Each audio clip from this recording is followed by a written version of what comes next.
13장 1절에서 7절까지 여호수아 13장 1절에서 7절까지 우리 같이 보도록 하겠습니다. 여호수아 13장 1절에서 7절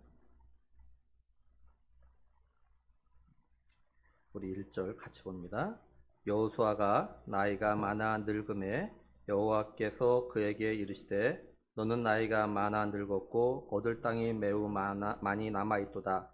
이 남은 땅은 이러하니 브렛 사람의 모든 지역과 구슬 족속의 모든 지역 고 애굽악 시올 시내에서부터 가나안 사람에게 속한 북쪽 에그론 경계와 브렛 사람의 다섯 통치자들의 땅 곧 가사 족속과 아스돗 족속과 아스글론 족속과 가드 족속과 에그론 족속과 또 남쪽 아이 족속의 땅과 또 가나안 족속의 모든 땅과 시돈 사람에게 속한 무아라와 아모리 족속의 경계 아베까지와 또 그발 족속의 땅과 해 뜨는 곳에 온 레바논 곧 헤르몬 산 아래 바알가다에서부터 하맛에 들어가는 곳까지와 또 레바논에서부터 미스바까지 산지의 모든 주민 곧 모든 시돈 사람의 땅이라. 내가 그들을 이스라엘 자손 앞에서 쫓아내리니 너는 내가 명령한 대로 그 땅을 이스라엘에게 분배하여 기업이 되게 하되 너는 이 땅을 9지파와 므낫세 반지파에게 나누어 기업이 되게 하라 하셨더라. 아멘. 우리가 오늘 말씀 여호수아 13장 1절에서 7절까지만 봤지만 오늘 말씀은 이 13장 전체에 대한 말씀입니다. 하나님께서 아브라함에게 약속하신 땅을 갖다가 이제 아브라함 자손들에게 주시기 위해서 모세를 통해 가지고 이스라엘 백성들을 애굽에서 데리고 나오셔요. 그리고 모세가 죽은 다음에 여호수아를 갖다가 후계자로 세우셔 가지고 이제 여호수아에게 하나님 명령하시죠. 어떤 명령이냐면은 이스라엘 모든 사람과 더불어서 같이 요단을 건너 가지고 가나안 땅을 갖다 정복하고 그 다음에 정복한 그 땅을 갖다가 이스라엘 자손들에게 분배하라 이렇게 명령을 하십니다. 하나님은 여호수아로 하여금 이 명령을 갖다가 지킬 수 있도록 해서 어떻게 하냐면은 이제 가나안 땅 그 모든 땅들 갖다가 이스라엘에게 넘겨주셔요. 그리고 하나님께서 이 전쟁에 직접 개입을 하십니다. 그래서 이제 이스라엘이 가드와 가사와 아스돗에 있는 아낙 자손을 제하고 모든 호흡 있는 사람 갖다 다 멸해서 전쟁이 끝이 납니다. 그래서 여호수아 11장 23절 마지막에 보면요. 그 땅에 전쟁이 그쳤더라 이렇게 말씀을 해요. 그리고 12장에는 모세와 또한 여호수아가 가나안 요단 동쪽과 서쪽에 정복했던 땅과 그 나라 왕들에 대해서 쭉 이렇게 기록을 해놓고 있습니다. 땅의 전쟁이 그쳤다고 해서 모든 가나안 땅을 다 정복한 건 아닙니다. 오늘 말씀 1절을 보면요.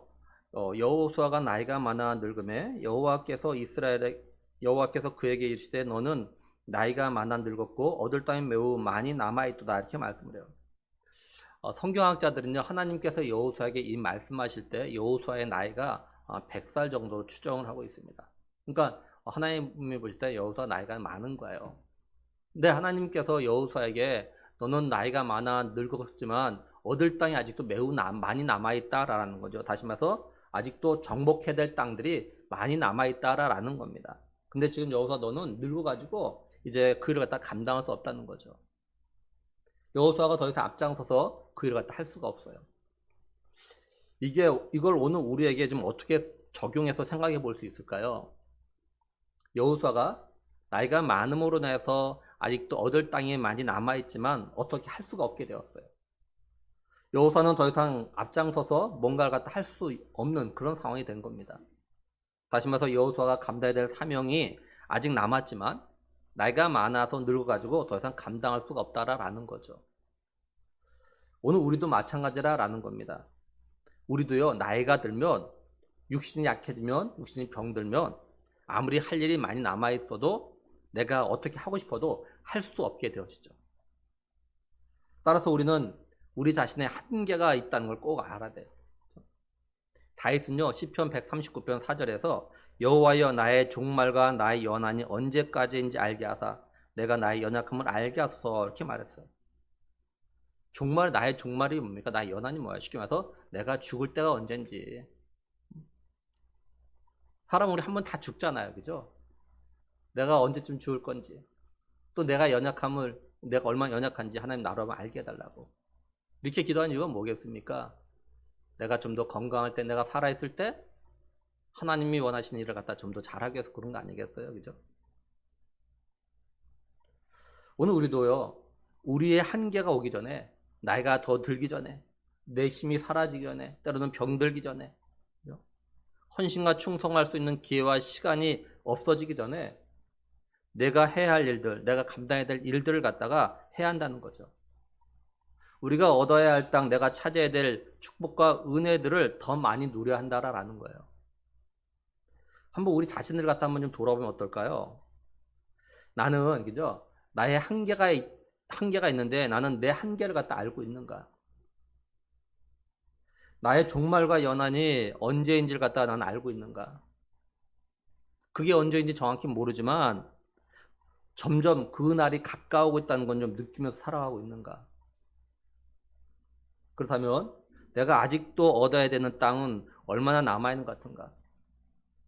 혹시 내가 얻어야 되는 땅 또는 더 얻고 싶은 땅이 있다면 나는 그것을 차지하기 위해서 지금 어떤 노력들 갖다 하면서 살면 살아가고 있는가? 사실 우리는요, 내가 얻을 땅이 얼마나 되는지 모릅니다. 왜냐면 하나님께서 뭐라고 하셨냐면요, 네 입을 갖다 크게 열라 그러면 내가 채우겠다. 그리고 네가 밟는 것은 다 내게 주겠다 이렇게 말씀하셨거든요. 그러니까 사실 몰라요. 내가 얼마나 크게 입을 벌리느냐, 내가 얼마나 밟느냐에 따라서 내가 차지할 땅이 이렇게 사실 결정된다는 거죠, 하나님. 하나님은 우리에게 그렇게 말씀하시고 그걸 갖다 차지하기를 원하죠. 가능한 많이 차지하기를 하나님은 원하십니다. 그래서 하나님은 우리의 한계가 오기 전에 우리가 좀 더 열심히 믿음으로 순종하고 믿음으로 기도하고 믿음으로 전도해서 하나님이 우리를 위해서 이미 주신 것들을 갖다 차지하라 이렇게 좀 말씀하고 계신 거예요. 근데 우리가 좀 알아야 될 것이 있습니다. 그게 뭐냐면요. 우리가 가정적으로 우리의 자녀들이 또는 우리 교회적으로 우리 다음 세대들이 우리 부모 어른 세대들이 차지한 땅에서 시작한다라는 겁니다. 예를 들면 여호수아와 이스라엘 백성들이 가나안 전쟁에서 차지한 땅에서 이스라엘 다음 세대들이 거기서 시작을 하잖아요. 삶이요. 그죠? 그러니까 우리 부모 세대들, 어른 세대들이 믿음으로 많은 땅 갖다 정복하면 할수록 우리 자녀들과 우리 다음 세대들은 좀 더 풍성한 터전 위에서 좀 더 풍성한 영육간의 삶을 갖다가 살아가게 되어진다라는 거예요. 따라서 우리들은 우리 자신의 한계가 오기 전에 부지런히 일을 갖다 해야 된다는 거죠. 우리는 믿음의 씨를 갖다 부지런히 뿌리며 또한 믿음으로 순종의 땀을 갖다가 흘려야 되고 또한 눈물의 기도를 갖다가 흘려야 합니다. 우리 부모 세대들은요, 육적인 땅만 넓히는 데 관심을 가지지 말고 영적인 땅을 갖다 넓히는 데 더 많은 관심을 가지고 더 많이 뿌리려고 노력을 해야 돼요.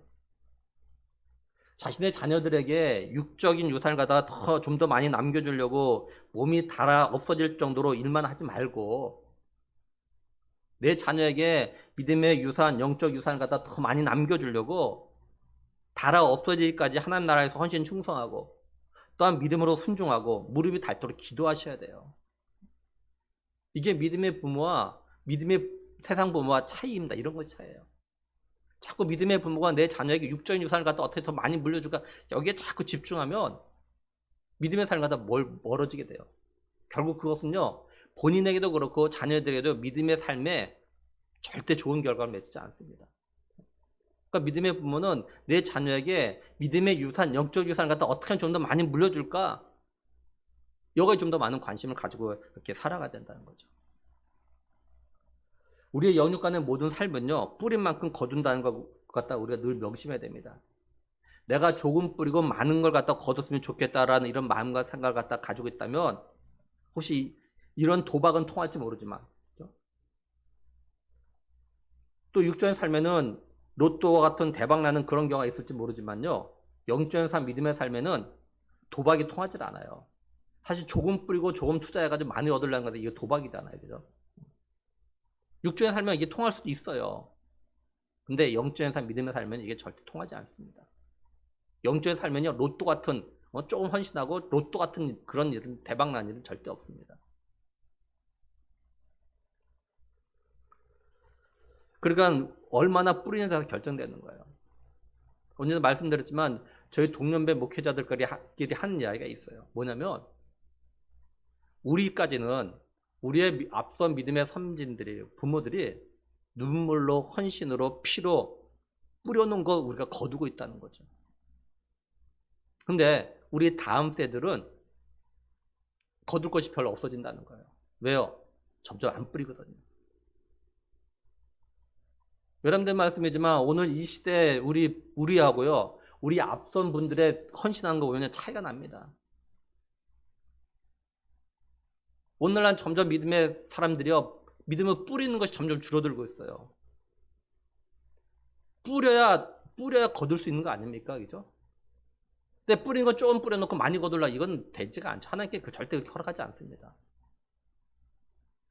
오늘날 믿음의 사람들이, 우리는 사실 그걸 우리 앞선 믿음의 선배들이 뿌려놓은 거 그 열매 갖다 우리 다 따먹고 있는 거예요, 지금 사실은요. 근데 우리는 지금 안 뿌려놓거든요. 그럼 결국 우리 자녀들 다음 때는 점점 믿음의 삶이 힘들어집니다. 점점 힘들어진다.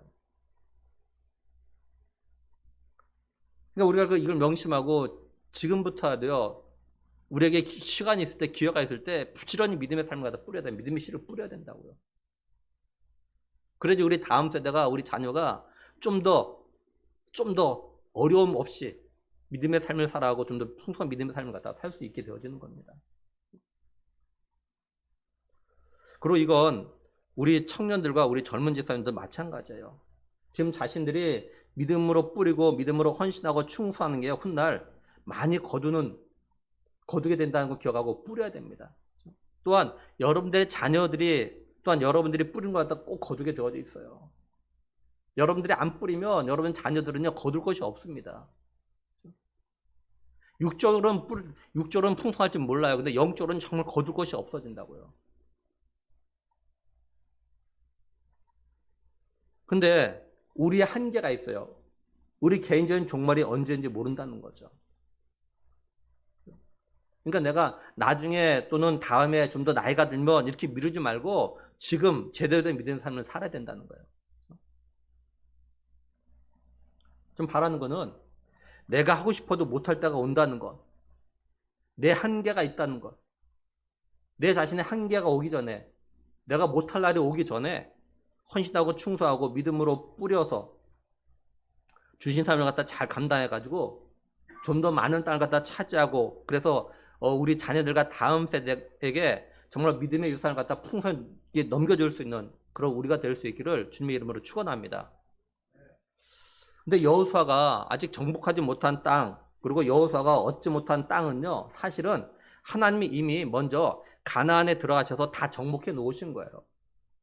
모세가 여호수아와 이스라엘 백성들이 뭐라고 이야기했었냐면 신명기 31장 3절에 보면요, 여호와께서 이미 말씀하신 것과 같이 내 하나님 여호와께서 너보다 먼저 건너가사 이 민족들을 내 앞에서 멸하시고 내가 그 땅을 차지하게 할 것이며 여호수아는 내 앞에서 건너갈지라, 이렇게 말씀했어요. 그러니까 하나님께서 여호수아에게, 그죠? 얻을 땅을 갖다가 매우 많이 남았다고 하시는 건 뭐냐면 하나님께서 이미 정복해 놓은 땅인데 여호수아가 그 땅을 갖다가 자기들 것으로 만들지 못했다, 지금 이 말씀을 갖다 하고 있는 거예요. 우리가 여기서 좀 한 가지 생각할 게 있는데 그게 뭐냐면요, 우리의 구원입니다. 우리의 구원. 하나님께서 창세전에 우리를 사랑하셔서 우리를 택하시고 우리를 죄와 중에서 구원하시기 위해서 예수님 갖다 이 땅에 보내셨죠.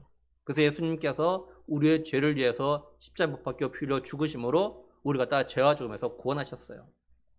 우리가 예수님 갖다 나의 구원자로 믿고 영접함으로 인해서 우리가 하나님의 자녀가 되고 우리가 영생을 얻게 되었죠. 그러니까 우리의 구원은 이미 이루어졌어요. 근데 우리의 구원이 완성된 건 아닙니다. 우리의 구원이 언제 완성됐냐? 예수님이 다시 이 세상에 오실 때 우리의 구원이 완성돼요. 근데 우리가 기억할 거는 이미 내가 구원을 받았다고 해서 이제는 내가 아무렇게나 살아도 되는 것이 아니라라는 거예요. 하나님께서 바울을 통해서 뭐라고 말씀하셨냐면 빌립보서 2장 12절에요. 그러므로 나의 사랑하는 자들아, 너희가 나 있을 때뿐 아니라 더욱 지금 나 없을 때도 항상 복종하여 두렵고 떨림으로 너희 구원을 이루라, 이렇게 말씀하셨어요. 공동번역 개정판을 보면요, 그러므로 내 사랑하는 교우 여러분은 내가 함께 있을 때에도 언제나 순종할 거냐, 그때뿐 아니라 떨어져 있는 지금에 와서는 더욱 순종하여 두렵고 떨리는 마음으로 여러분 자신의 구원을 위해 힘쓰십시오. 이렇게 번역했어요. 여러분 자신의 구원을 위해서 힘써라. 구원은 이미 우리에게 주어졌지만 완성된 것이 아니기 때문에 구원을 진정으로 내 것을 만들기 위해서 어떻게 되냐? 더욱 항상 하나님 말씀에 순종하고 두렵고 떨림으로 구원을 갖다 내 것으로 만드는 그런 삶을 갖다 살아가야 한다라는 거예요. 그리고 꼭 기억할 거는 예수님께서 끝까지 견딘 자는 구원을 받을 거라고 말씀하셨다라는 겁니다. 내가 진정으로 예수님이 나의 죄를 위해서 십자가에서 피를 죽으심을 갖다가 믿고 그래서 그 믿음을 구원을 얻었다면 그리고 예수님을 갖다 나의 구원자로 영접했다면 무슨 일이 있어도 그 믿음을 갖다 끝까지 지켜야 한다는 거예요. 만약에 우리가 그 믿음을 갖다 끝까지 지키지 못하면요 이미 구원이 주어졌지만 그 구원을 갖다가 내 것으로 만들 수가 없어요. 자신의 삶에 이런저런 어떤 어려움과 박해와 환난으로 인해서 믿음으로 멀어지면 믿음을 버리면 예수님이 다시 오셔서 구원을 완성하신 날 그 구원의 완성의 기쁨을 갖다 누리지 못하게 되는 거예요. 그러니까 우리 지금 다시 말해서 지금 겪고 있는 어려움들 또한 힘든 시간들로 인해서 믿음을 지키지 못하거나 또는 믿음을 멀리한다면 정말 지금보다 더 힘든 때가 오면 믿음을 버릴 수 있다라는 그런 두려움을 갖다 늘 가져야 돼요. 또 우리는 지금 세상의 즐거움으로 인해서 믿음의 삶을 갖다 멀리하면 지금보다 세상적으로 더 즐거운 일들이 생기면 더 많이 생기면 믿음을 버릴 수 있다는 그런 두려움을 늘 가져야 됩니다. 아주 오래전에요. 우리 한국교회 어떤 성장을 위한 어떤 말이 있었는데 뭐냐면 국민소득 $10,000가 넘어가면 그때부터 한국교회가 쇠퇴할 것이다 이렇게 이야기 나왔어요. 무슨 말이에요? 먹고 살기 편해지면 여유가 생기면 이제 성도들도 믿음의 삶이 점점 멀어진다는 거죠. 근데 그대로 지금 되어져 가고 있어요. 점점 더. 지금 뭐 $30,000가 된다는 것 같죠? 옛날에 비해서 점점 성도들이 믿음의 삶을 갖다 멀리합니다. 세상의 즐거움으로 더 많이 빠져가고 있어요. 그러니까 그런 걸 보면서 나도 저렇게 될 수 있다라는 그런 두려움이 있어야 된다는 거예요. 한 예로요. 바울과 함께 힘든 전도사역과 선교사역을 해가지고 바울이 교회들 편지 보낼 때마다 마지막에 인사말에서 동역자 이름을 썼던 사람이 있어요. 누굽니까? 데마죠. 근데 이 데마가 바울과 함께 복음을 위해서 자기 목숨까지 바치면서 헌신했던 이 데마가 어느 날 갑자기 세상을 사랑해서 바울을 갖다 떠납니다. 쉽게 이야기하면 선교사가 목회자가 어느 날 갑자기 세상의 즐거움에 빠져가지고 선교사를 갖다 그만둬버리고 목회를 그만둬버리고 믿음을 버리고 세상을 나아갔단 말이에요. 쉽게 말하면.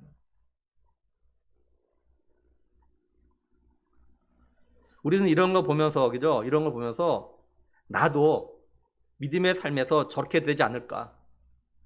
나도 혹시 너무나도 세상을 사랑하고 세상의 즐거움에 빠져가지고 혹시 저렇게 믿음을 버리는 사람 되지 않을까? 이런 두려움이 좀 있어야 돼요. 그런 두려움과 떨림을 가지고 내 구원을 이룬 삶을 갖다 살아야 한다. 지금 이렇게 말씀하고 있는 거예요. 우리는 이렇게 종말하면 자꾸 예수님이 다시 오실 날 어떤 우주적인 종말만 이야기하는데 이런 우주적인 종말 말고 우리 개인의 종말도 늘 있다는 걸 기억해야 돼요. 우리 개인의 종말은 뭡니까? 죽는 거죠. 내가 죽는 겁니다. 우리 사람은 다 한 번 죽게 되어져 있어요.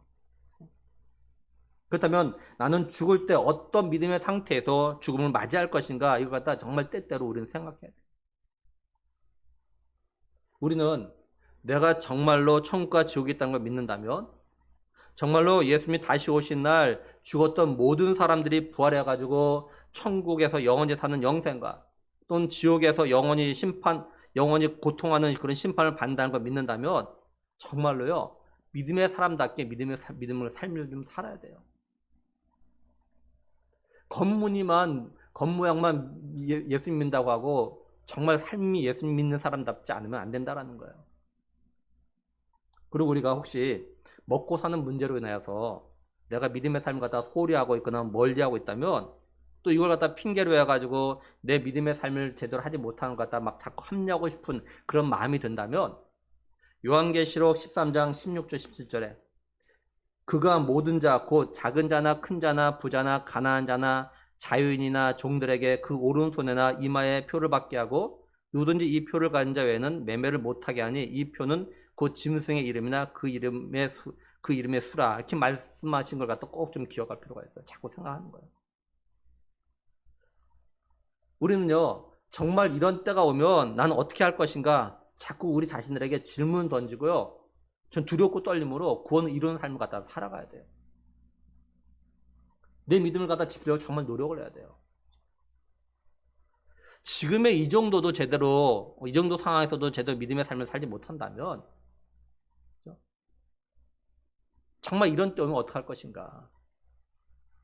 지금도 먹고 사는 문제 때문에 참 힘들다고. 그래도 우리는 얼마든지 마음대로 사고 팔 수는 있잖아요. 근데 이때는 짐승의 표를 받지 않으면, 쉽게 말해서 우상을 숭배하지 않으면, 믿음을 버리지 않으면, 배교하지 않으면 먹고 사는 문제가 해결되지 않은 그런 때가 온다는 거예요. 그럼 그때 어떻게 할 것이냐라는 거예요. 너 예수님 믿을래 안 믿을래? 믿는다 하면 너 못 사. 너 먹는 거 살 수 없어. 이렇다면 어떻게 할 거냐? 이런 때가 오면 어떻게 할 거냐는 거죠. 그러니까 지금 내가 먹고 사는 문제 때문에 믿음의 삶을 갖다가 소홀히 하거나 제대로 하지 못하는 이걸 보면서 정말 내가 이런 때면 어떻게 할 것인가? 이걸 자꾸 생각하면서 지금의 이 삶 속에서 제대로 된 믿음의 삶을 살려고 노력해야 된다는 거예요. 먹고 사는 문제 때문에 믿음의 삶을 갖다 멀리 하지 말아라는 거야. 자꾸 핑계대지 말라는 거예요.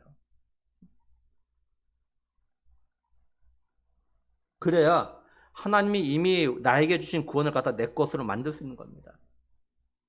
그리고 예수님이 다시 오심으로 해서 구원이 완성되는 날, 우리가 살아서 예수님을 갖다 만나든지 아니면 죽었다 부활해서 예수님을 만나든지 구원의 기쁨을 누리면서 천국에서 영원히 살게 되는 거예요. 하나님께서 이미 정복해 놓으신 땅인데 여호수아가 아직 정복하지 못한 땅들에 대해서 이제 2절에서 6절에서 말씀합니다. 그런데 하나님은요, 여호수아에게 이어서 뭐라고 말씀하시냐면요, 6절 중반절부터 7절까지 보면은 내가 그들을 이스라엘 자손 앞에서 쫓아내리니 너는 내가 명령한 대로 그 땅을 이스라엘에게 분배하여 기업이 되게 하되 너는 이 땅을 9지파와 므낫세 반지파에게 나누어 기업이 되게 하라 하셨더라. 이렇게 말씀을 해요. 6절 중반절을요, 공동번역 개정판은 내가 이스라엘 사람들 앞에서 친히 몰아내리라. 그러니 내가 너에게 명한 대로 그 땅을 이스라엘 백성에게 나누어 주기만 하여라. 이렇게 번역해 놨어요. 하나님은 여호수아가 나이가 많아 늙어서 더 이상 정복을 할 수 없으니까, 정복 전쟁을 이끌 수 없으니까 하나님께서 친히 남아있는 정복지에 있는 그 사람들 갖다 다 쫓아내시겠다는 겁니다.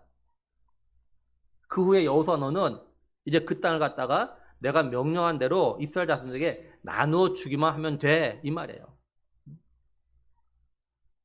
근데 사실 여호수아가 나이가 많지 않을 때도요, 가나안 정복은 하나님이 하신 겁니다. 신명기 31장 3절을 좀 다시 보면요, 여호와께서 이미 말씀하신 것 같이 내 하나님 여호와께서 너보다 먼저 건너가서 이 민족들을 내 앞에서 멸하시고 내가 그 땅을 차지하게 할 것이며 여호수아는 내 앞에서 건너갈지라. 이렇게 말씀하셨어요. 그러니까 여호수아가 지금까지 요단 서쪽에 가나안을 가다 정복한 건 하나님 먼저 건너가셔서 다 멸하신 걸 여호수아와 이스라엘 백성들이 그냥 거둔 것밖에 안 되는 거 사실은요. 그러면서 하나님 마치 여호수아와 이스라엘 백성들이 한 것처럼 이렇게 여겨주신 겁니다. 그런데 주목할 거는 하나님은요, 아직 정복하지 않은 땅에 대해서도 이스라엘 지파들에게 분배하라고, 그래서 그들의 기업이 되게 하라, 이렇게 말씀하셨다는 거죠. 쉽게 말하면 내가 아직 저 땅을 사고 싶은데 아직 안 샀어요. 근데 불구하고 내 자녀에게 이거 네 땅이야 이렇게 말하는 거랑 똑같은 거예요.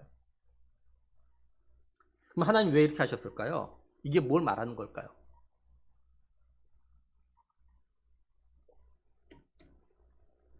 이건 여호수아가 아직 정복하지 못한 땅들 갖다 정복하는 건 여호수아가 할 일이 아니라는 거죠. 여호수아는 하나님께서 이제 그 땅을 갖다 차지하고 그 나라, 차지한 나라가 다 쫓아내면 낸다는 이 말씀을 갖다 믿고 분배만 하면 된다는 겁니다.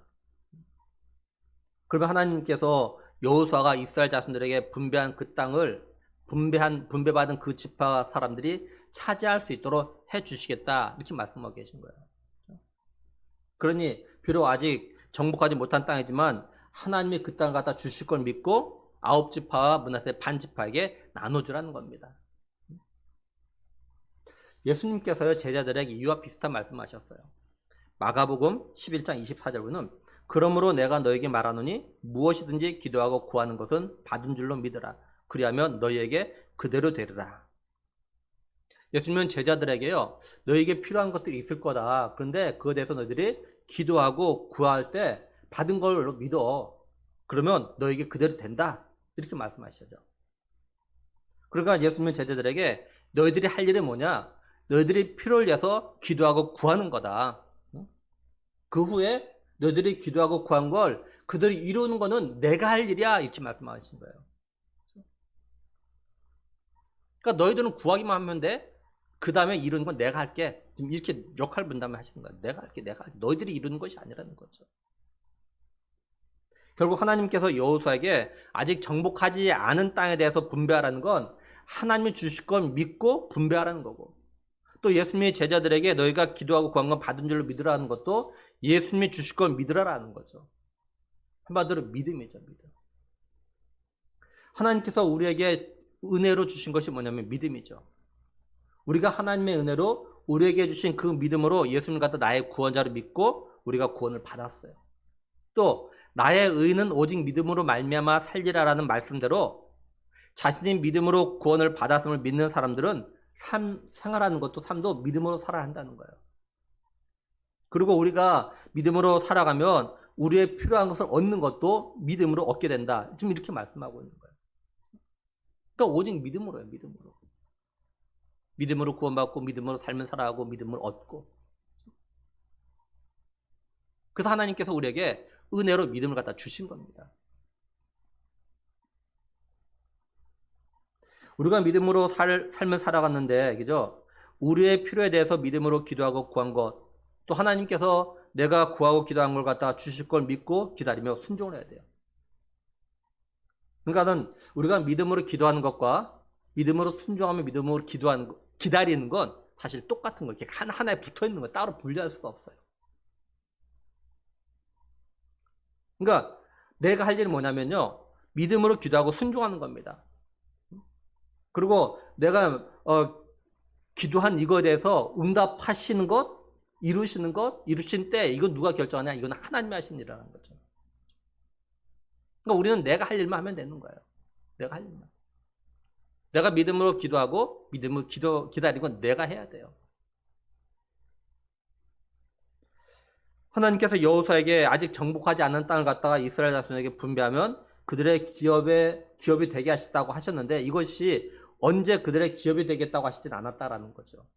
또 예수님도 제자들에게 너희들이 필요한 것 갖다 기도하고 구하면 받은 줄 믿어라. 근데 그대로 되는 것이 언제 될 것이라고는 말씀하지 않으셨어요. 쉽게 말하면 몇 달 뒤에, 몇 년 뒤에 너희들이 기도한 거 이루어지게, 이렇게까지 말씀하지 않으셨다고요.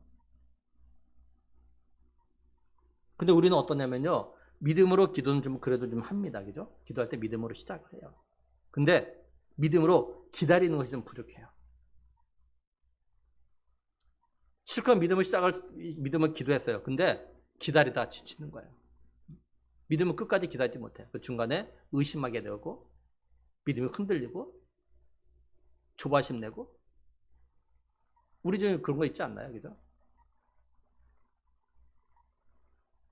좀 한번 잘 돌아보세요. 우리 잘 돌아보세요. 그래도 내가 내 문제에 있어서 기도할 때는 분명히 믿음으로 기도할 거예요. 근데 시간이 지나고 또 내 삶에 자꾸 어려운 일이 계속되어지고 응답되지 않는 것 같은 그런 상황이 펼쳐지면 막 믿음이 흔들리잖아요. 의심하죠. 더 이상 기대하지 않고 포기하는 그런 경우도 있지 않나요? 그죠? 그러니까 믿음을 기도했으면 하나님께 주실 것을 믿고 믿음을 끝까지 좀 기다려야 하는데 이게 잘 안 돼요. 이게 잘. 그죠? 그리고 우리가 우리의 육적인 필요를 위해서도 기도하고 구해야겠지만 우리의 믿음을 위해서도 우리가 기도하고 구해야 됩니다. 우리는 예수님께서, 그죠? 예수님께서 나를 죄와 죽음에서 구원하시기 위해서, 그죠? 십자가에 못 박혀 피 흘리셔 죽으신 것. 하나님께서 우리에게 이걸 믿을 수 있는 믿음을 갖다 주셨어요.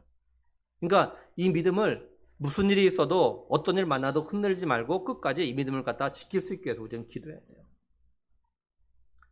제가 좀 보니까 생각보다 많은 성도들과 청년들이 어떠냐면 시간이 가면서 또 여러 가지 일들 갖다 겪게 되어지면서요. 이 믿음이 흔들리고 믿음에서 멀어지는 것을 갖다가 또 믿음을 갖다 버리는 것 같다 좀 자꾸 보게 됩니다.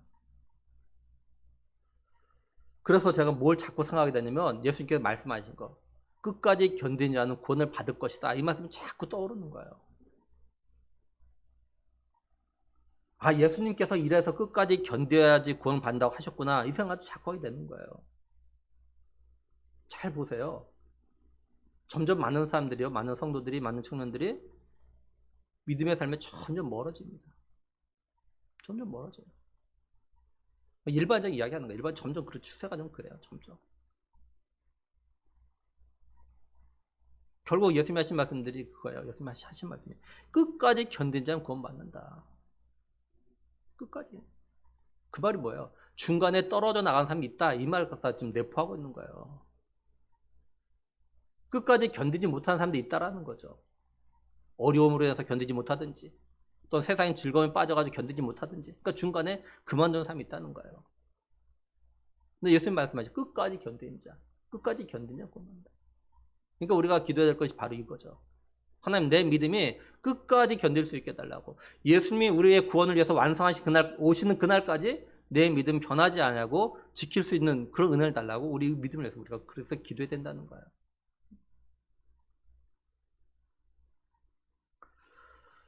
그래서 제가 자꾸 이런 걸 보면서 자꾸 이 말 갖다 자주 한 거죠. 예배 드리신 분 잘 아실 거예요. 제가 이 말 정말 자주 합니다. 끝까지 견디는 자는 구원받는다. 자꾸 이 말 갖다 굉장히 많이 반복합니다. 그런 걸 보기 때문에. 그러면 한편으로는 참 많이 마음에 부담이 있고 슬픔이 있고 아픔이 있어요. 왜?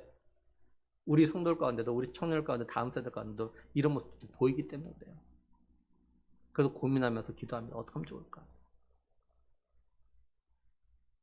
이들의 믿음을 갖다 끝까지 지킬 수 있도록 좀 도와주고 이끌어 가야 되는데 어떻게 하면 좋을까? 늘 고민해요. 사실은 저에게.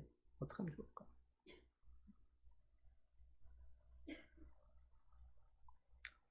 다시 말씀드리지만 하나님께서 우리에게 구원을 갖다 이미 주셨지만 아직 구원이 완성된 건 아닙니다.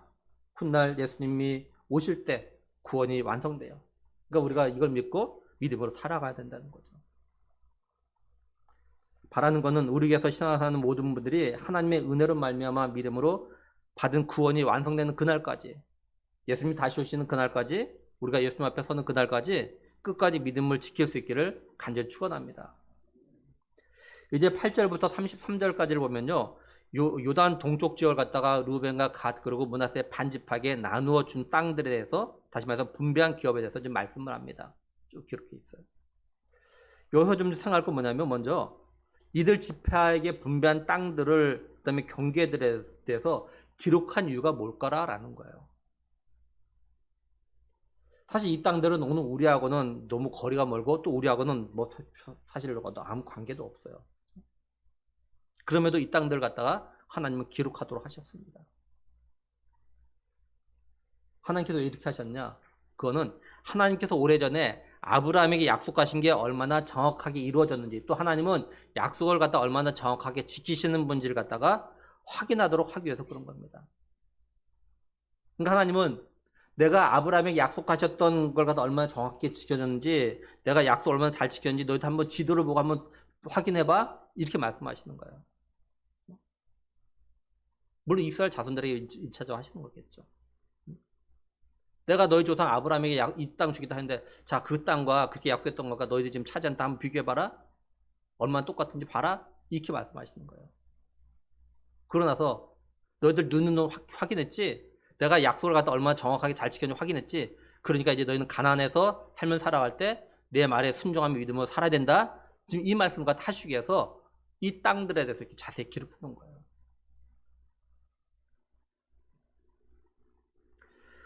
지금 새벽 기도의 시간에 우리가 다니엘을 갖다 살펴봅니다.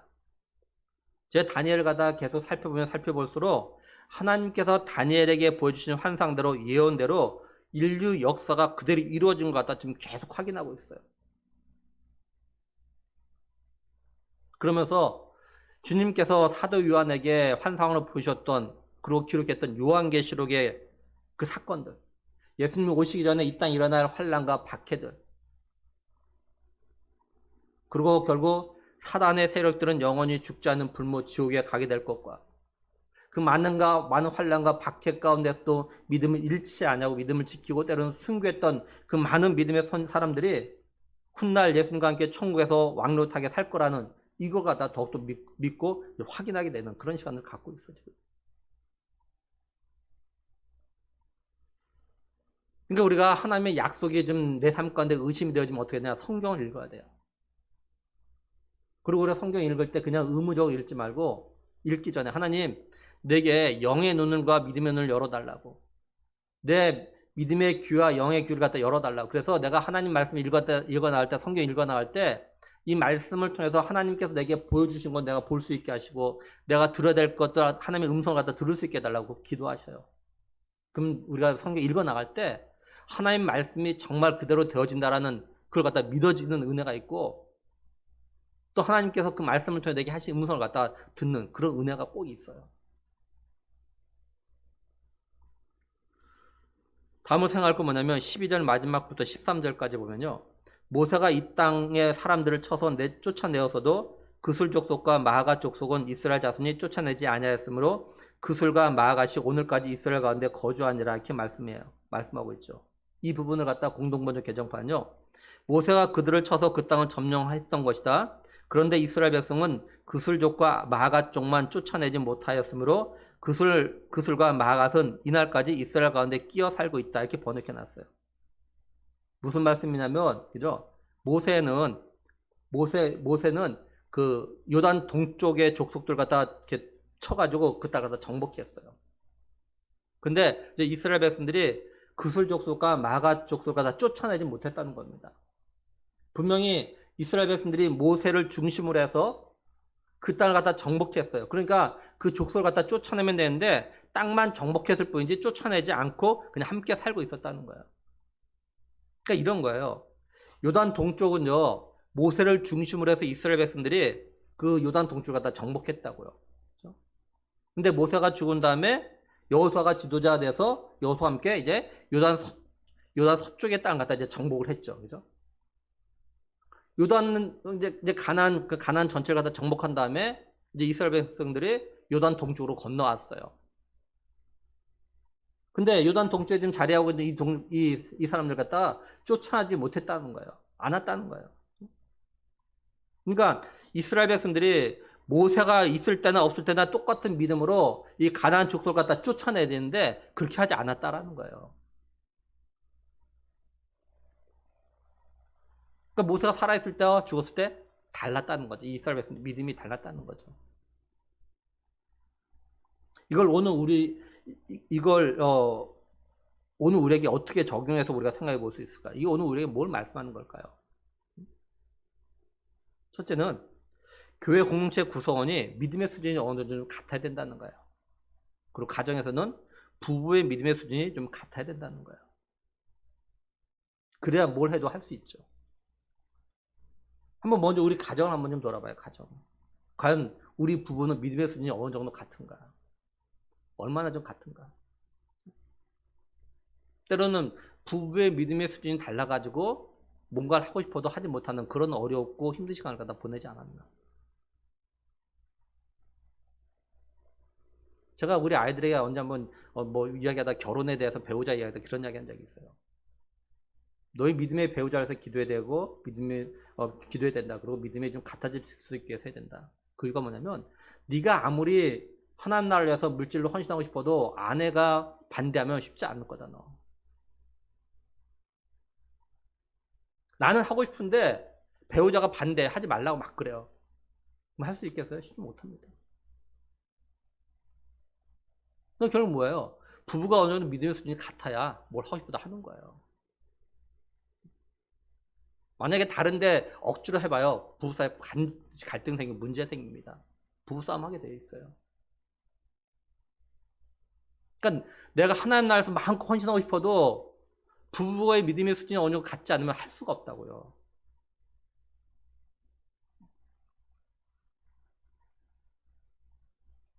교회 공동체도 마찬가지예요. 물론 아주 똑같을 수는 없지만 그래도 어느 정도 비슷해져야 그게 가능한 거죠. 뭘 해도 할 수 있는 거죠. 그러니까 우리가 서로의 믿음을 위해서 우리가 기도해야 되는 겁니다. 누군가 믿음이 연약한 성도를 앞에서 끌어가면 누군가는 그 연약한 성도를 위해서 그 뒤에서 밀어주는 이게 있어야 돼요. 그래서 다 같이 어느 정도 믿음이 올라와야 돼요. 가정도 마찬가지죠. 믿음이 만약에 남편이 더 좋다면 아내의 믿음 갖다 어느 정도 끌어올려줘야 돼. 막 잘 올려줘야 돼. 그 반대 경우는 마찬가지예요. 그래야 가정을 갖다가 믿음으로 세울 수 있고 또한 믿음으로 가정이 하나님 나라에서 제대로 헌신할 수가 있는 겁니다. 그러니까 결혼하지 않은 청년들이나 자매들 같은 경우는 기도해야 돼요. 하나님 나와 믿음이 비슷한 그런 배우자를 만날 수 있게 해달라고. 그냥 세상 청년들처럼 그냥 아무렇게나 먹고 사는데 집중해서만 살아가려면 뭐 이런 기도 할 필요 없겠죠. 근데 정말로 내가 지금 그래도 하나님 나라에서 뭔가 좀 헌신하는 삶을 살고 싶다고 하나님 기뻐하시는 삶을 살고 싶다라는 마음이 있다면 이런 배우자를 위해서 좀 기도해야 돼요. 그런 배우자를 어떻게 해서 기도해야 돼요? 둘째는 자녀들이 부모와 함께 있을 때 믿음과 부모와 떨어졌을 때 믿음이 달라질 수 있다는 거예요. 모세가 살아있을 때와 모세가 죽었을 때 달랐던 것처럼 이럴 수 있다고요. 다른 말로 하면 자녀들이 부모와 함께 있을 때 믿음의 홀로 서기를 갖다 해야 된다는 거예요.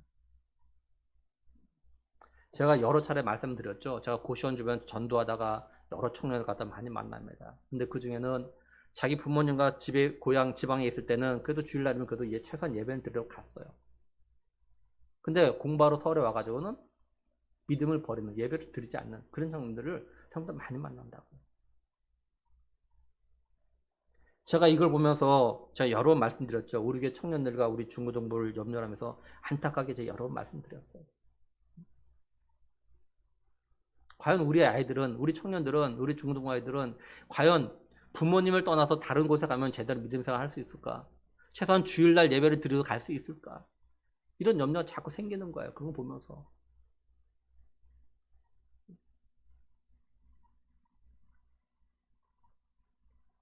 제가 몇 번 말씀드렸는데 제가 대학교 1학년 때 어느 날 학교 가려고 버스를 기다리는데 갑자기 제 마음에 두려움이 왔다고요. 그 두려움이 뭐냐? 부모님이 안 계셔도 내가 이렇게 지금처럼 믿음 생활을 할 수 있을까라는 두려움이 저한테 왔어요. 저에게도. 부모님이 안 계셔도 내가 지금처럼 믿음 생활을 할 수 있을까? 뭐 두려움이 왔어요. 제 마음에. 왜 그런지 모르겠어요. 굉장히 두려운 거예요. 그래서 그날 믿음을 기초를 다시 점검하고 그때부터 홀로 서기를 갖다 시작했어요. 내가 부모님 때문에 교회 나가고 부모님 때문에 믿음 생활하는 것이 아님을 그렇게 되지 않으려고 믿음의 삶을 갖다 다시 시작했다. 우리 비전 1구역 식구들 그리고 우리 청년들은 좀 자신들에게 좀 물어봐요. 내가 부모님이 아니어도 믿음 생활을 갖다 할 수 있나? 혹시 내가 부모님 때문에 주일날 억지로 예배드리러 오는 건 아닌지 나는 믿음의 홀로서가 좀 되어 있는지 여러분 스스로 좀 물어보세요. 그리고 우리 부모들은 내 자녀가 믿음의 홀로서게 할 수 있도록 기도하셔야 돼요. 다른 말로 하면 가정의 믿음의 대가 끊어지지 않도록 기도하셔야 됩니다.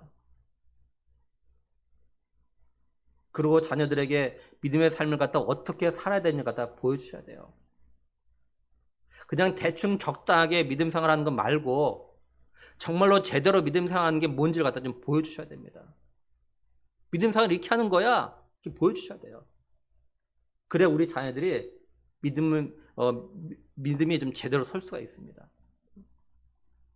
지금 내 자녀가 나를 갖다 따라하지 않는다고 대충 적당하게 믿음 생활을 하려고 하지 말고 제대로 된 믿음 생활을 갖다 꾸준히 살면요 훗날 내 자녀가 반드시 우리 부모가 어떻게 믿음의 삶을 살아가는가 생각할 때가 있어요. 그리고 그대로 살아보려고 부단히 노력하는 그런 때 반드시 옵니다. 그러니까 믿음으로 멀리, 제가 자꾸 믿음을 멀리 보는 거 말하는 것이 바로 그런 거야. 좀 멀리 보라고, 멀리. 믿음에 멀리 오면은 지금 내 자녀들로 내가 너무 실망하지 않고 그래도 내가 기도하니까 내가 믿음의 삶을 살아가니까 훗날 내 자녀가 나를 봤기 때문에 그 나를 봤으니까 그렇게 살 거라는 그런 기대감 속에서 계속 살아갈 수가 있어요.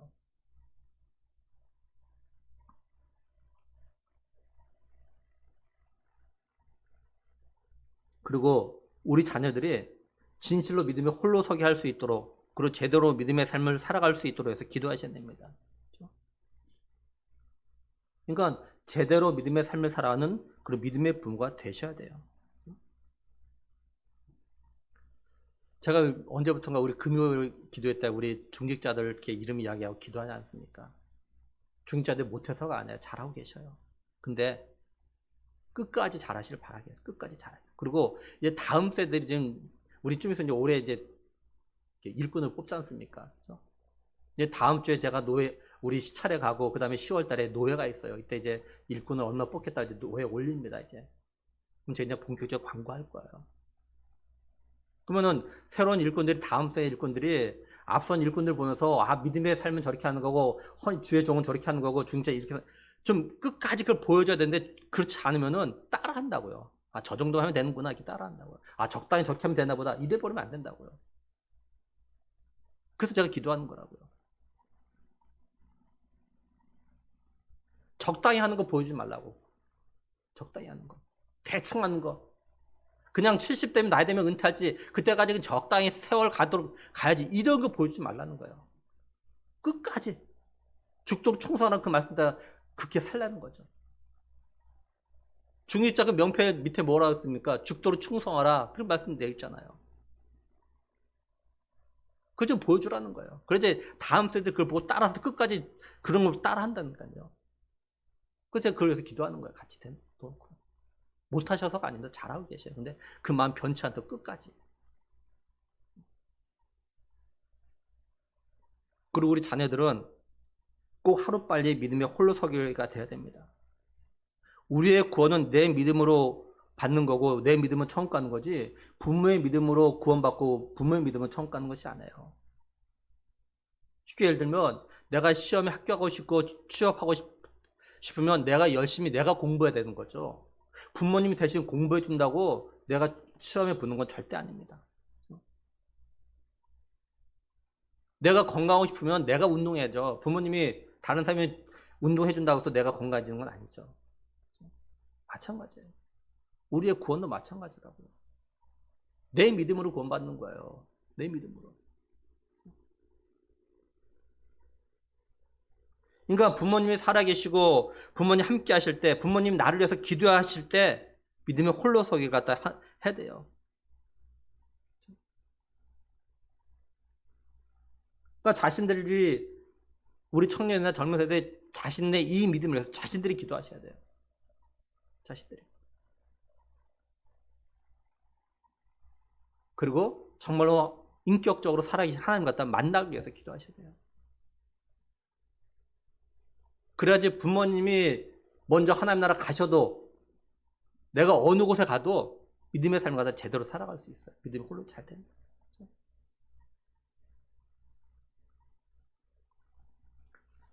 이제 말씀을 정리하면 하나님께서는 여호수아에게 나이가 많아 늙었다고 하시면서 아직도 얻을 땅이 많다고 하셔요.